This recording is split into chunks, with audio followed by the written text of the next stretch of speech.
Before the procedure, I was having quite a bit of sinus pressure, congestion, drainage. I was having sinus infections maybe 3 to 4 times a year. Every time required antibiotics. I would typically complete a course of antibiotics, be okay for a few weeks, and then have to go back on antibiotics again. And I have taken multiple pharmacologic treatments or medications. Literally every decongestant that is on the market, antihistamine nasal spray, whether it be a steroid nasal spray or an antihistamine or a decongestant nasal spray, long-term antibiotics. At one point I was on antibiotics for a 4-week period. With that, I was also typically on oral steroids as well.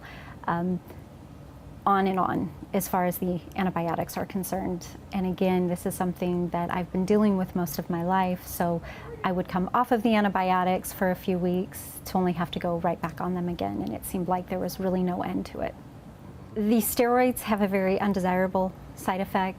They tend to make me have insomnia, be irritable, just not feel very good in general. The antibiotics always have gastrointestinal side effects. My stomach always felt upset.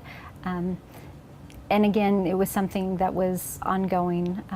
The decongestants make me feel jittery, but then the antihistamines, even if they're supposed to be non-drowsy, still would make me very drowsy. So always the side effects.